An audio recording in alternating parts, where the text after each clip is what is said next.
Hi, I'm Crystal with Moonkin Stitchery, and in today's video I will be showing you how to create my Cabin Love quilt pattern.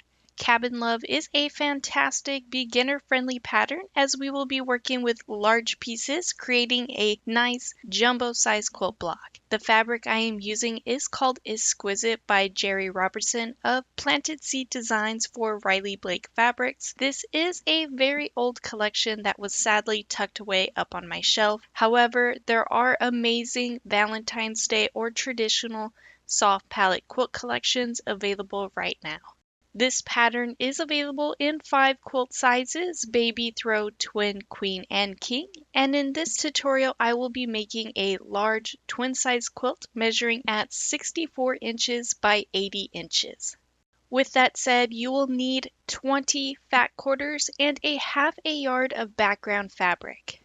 This bundle has more than 20 fat quarters, so I will select the prints that I prefer. And for the background, I am using Flurries by RJR Fabrics. With your fat quarters, you are going to carefully cut out the pieces needed, which are listed here on the left side. Within the free PDF pattern, there will be a diagram of how to cut your fat quarter, and this is very important as you will need to first cut a 2.5 inch by 16.5 inch rectangle from the top. Then you need to cut in the opposite direction, cutting out two 2.5 inch by 14.5 inch rectangles on the left side. Then with the remaining pieces, which are two 2.5 inch by 12.5 inch rectangles, one 2.5 inch by 10.5 inch rectangle, one 7-inch square, and two 4-inch by 7-inch rectangles, they can be then cut like normal. On camera, this is a little confusing as I am rotating the fat quarter around, cutting out my pieces, but once again, there is a diagram with instructions within that free PDF. This right here is the only hard part, mainly because you have to pay attention.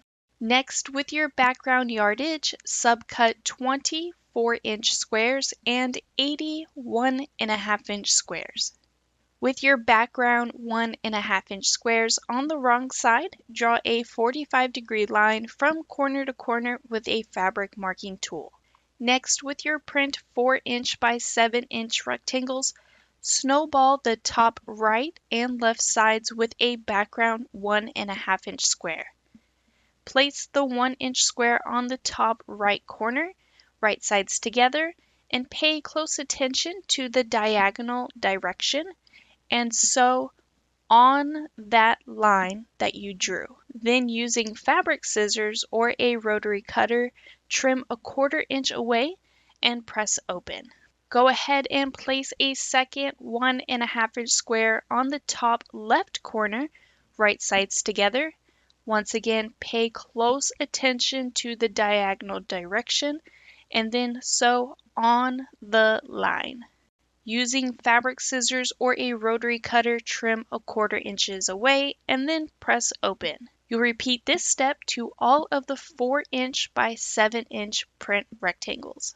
Now we will create the heart-shaped block, and to do so you will need 2 matching print 4-inch by 7-inch rectangles that you just snowballed, 1 matching print 7-inch square, and 1 background 4-inch square. You'll form this block below and then sew the blocks together to form rows, and then lastly sew those rows together to complete a 10.5-inch square heart block.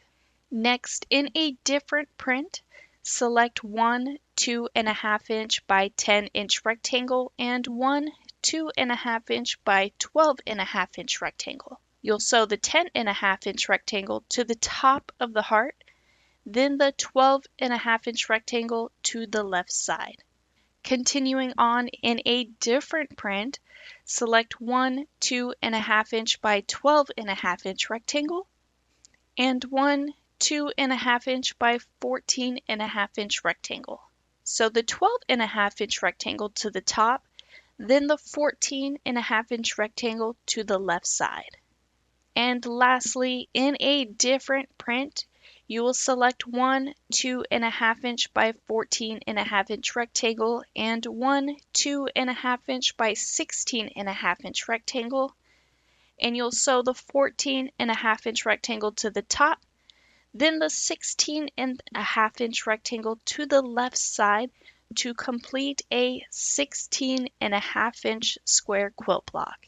You'll repeat all of this until you have made a total of 20 quilt blocks. Now that all of your blocks are completed, it is time to lay your quilt out. For the twin size quilt, you will lay it out in a 4 by 5 block layout, and all you have to do is rotate your blocks 90 degrees and then sew your blocks together to form rows, and lastly sew your rows together to complete your quilt top. Here is what my quilt looks like all finished, and for the backing I am using a print from the same collection, and for the thread choice I am going with glide threads in the color Fog. Here is a close-up of what my quilt looks like all quilted. For my long arm quilters I selected Jungle Daisy by Anne Bright, which I will link down below in the video's description. This is absolutely one of my favorite long arm quilting designs. It can pretty much almost go with everything. But once again, this pattern is available as a free PDF in 5 quilt sizes: baby, throw, twin, queen, and king. And I do hope you have enjoyed today's tutorial. If you could please take a moment to hit that like and subscribe button, hit the notification bell so you can be notified for your next amazing quilt project.